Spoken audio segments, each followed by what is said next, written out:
Alright guys, we have an urgent breaking news coming out. Another US official says the table is being set for possible military action against Venezuela. At the same time, the US boosts military presence in Caribbean after Nicholas call for peace. Now, I think it was early this morning, Nicholas came out and said we want peace. You don't want to see another Afghan, Libya, Gaza, you name it. You don't want to see another war like that in South America. And ever since that message, the U.S. has put out more military preparedness. Alright guys, before I start, for those of you that want to send us letters or prayer requests, you can send it to me, US Santiago, or my wife Jessica Santiago at 3432 US Highway 19, number 2, Holiday, Florida 34691. And for those of you that want to contribute to the channel, we do have the Cash App link and the PayPal link in the comments box and also description box. Once again, thank you so much for your support. So a U.S. official, another one, says the table is being set for possible strike. The world's largest aircraft carrier, the USS Ford, will arrive in the North Caribbean on Sunday, it has, as tensions with Venezuela grow, according to a U.S. military official. Now, the carrier will join 15,000 service members, including 2,000 Marines, aboard an amphibious assault ship. Now, the official, who was not authorized to speak publicly, told NPR the table is being set for possible military action. Administration officials are continuing to hold high-level meetings with members of Congress and foreign leaders amid ongoing military exercises. It remains unclear, however, if the U.S. commander will use military force against Venezuela. The U.S. has conducted 20 strikes on boats in the region so far, saying they were ferrying drugs, from the country. In August, the U.S. Gov set a $50 million reward for the arrest of Nicholas. But the official told NPR that the arrival of the USS Ford, which was pulled from the Mediterranean Sea, could be just another pressure tactic on Nicholas, who has put his own force on high alert. So 200,000 Venezuelan soldiers has been placed on high alert. It was announced last week, those 200,000. On Friday, the U.S. commander told reporters aboard Air Force One, I sort of made up my mind about whether to launch a strike. I can't tell you what it is. There you go, guys. So basically, he's saying that he's going to do it. I can't tell you what it is, which means that there's a possibility he might strike them. But we made a lot of progress with Venezuela in terms of stopping these products from pouring in. Defense Secretary Pete Hegseth announced Thursday on social media that a mission was underway called Operation Southern Spear. This mission defends our homeland, removes these gangs from our hemisphere, and secure our homeland from drugs that are taking many sleeping giant citizens. The Western Hemisphere is America's neighborhood, and we will protect it. Something like that should have been done from previous administration. Joe, he did the opposite. Joe opened the door to allow them to come in. It's just mind-blowing because, again, there should be consequences to all these actions. You got to close the door. You have to secure our sleeping giant country. If you fail to do that and allow millions to come in, I mean, there has to be justice being served. You cannot put the sleeping giant in harm's way. You can't do that. I guess people forgot what happened in 2001 and why. The increased activity comes after the high-profile resignation last month of U.S. four-star administration Alvin who had been overseeing the boat strikes, he abruptly left his post 2 years earlier. Once again, Pentagon sources told NPR they believe it was because he objected to the assault on the alleged boat, which has so far taken 80 and struck boats that did not appear to be showing any immediate hostile intent. All right, so once again, this is a very important news. U.S. officials sounding the alarm. Clock is ticking. The clock is ticking. All right, so when it's Donna going to give the green light, we don't know. But one thing I tell you, we are seeing a lot of stuff happening right now. U.S. boost military presence in Caribbean after Nicholas called for peace. Now he wants peace.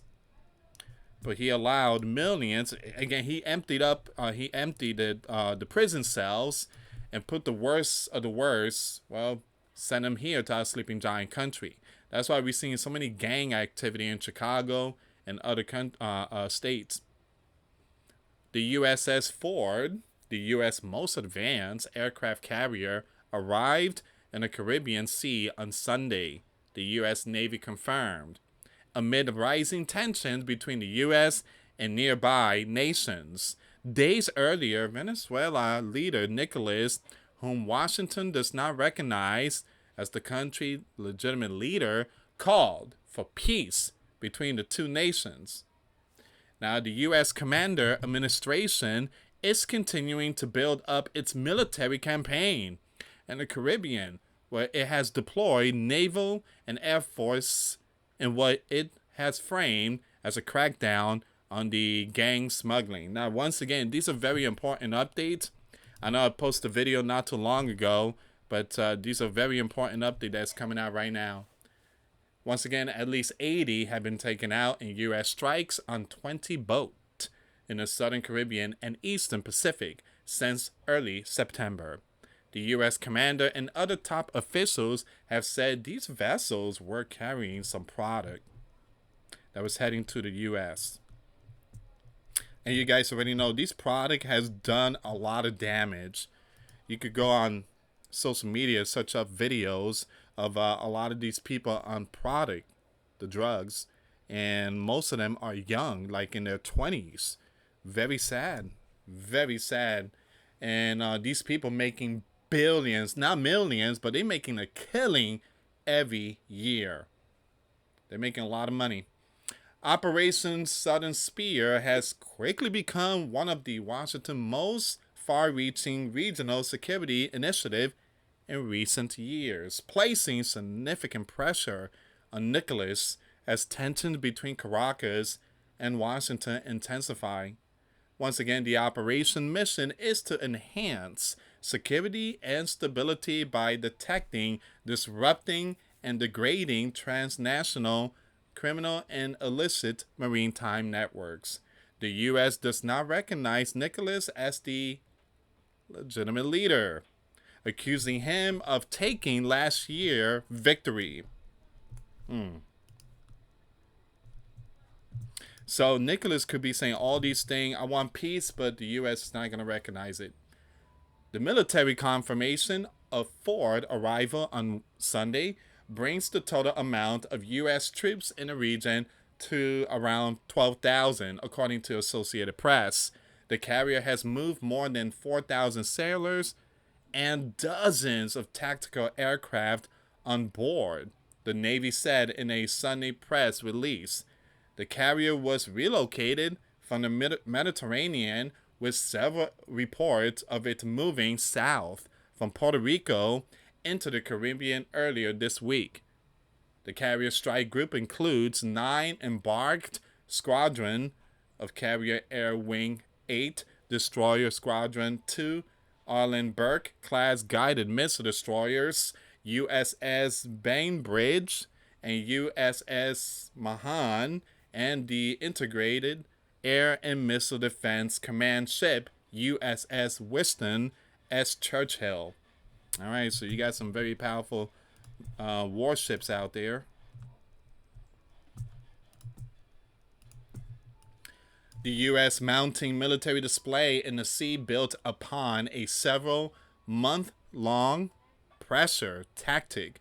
Deployment and positioning of aircraft carriers is a long used military tactic to pressure and deter warfare, as carrier strike groups stationed at sea can often hit targets inside countries. American troops are coordinating, training exercises with Trinidad and Tobago. All right, so you do have those other regions out there that is also doing military exercises not too far from Venezuela. All right, so the country is only about 7 miles off the coast of Venezuela. 7 miles. Can you believe that? 7 miles. That's like my house to Wawa gas station. It says here, and government officials say that the exercises will continue throughout the week. Earlier this week, Venezuela mobilized nearly 200,000 troops in a large-scale effort to prepare for potential U.S. strikes. On Thursday, you have Nicholas called upon the U.S. president to unite for the peace of the continent, telling a news reporter, "No more endless war, no more unjust war."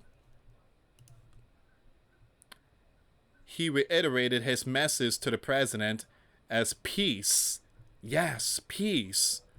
Nicholas, you empty your prison cell and you send a whole bunch of those lawlessness into our country.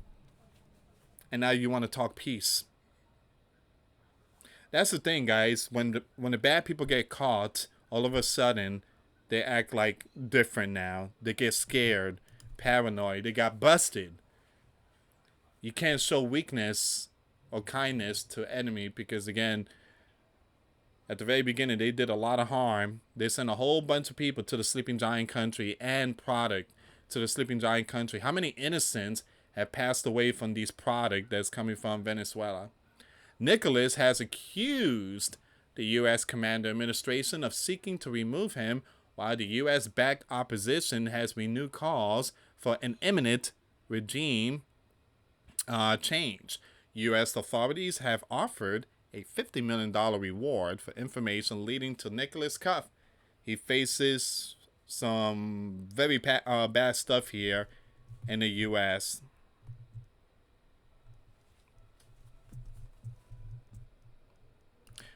So really, Donald really don't care about anything he says.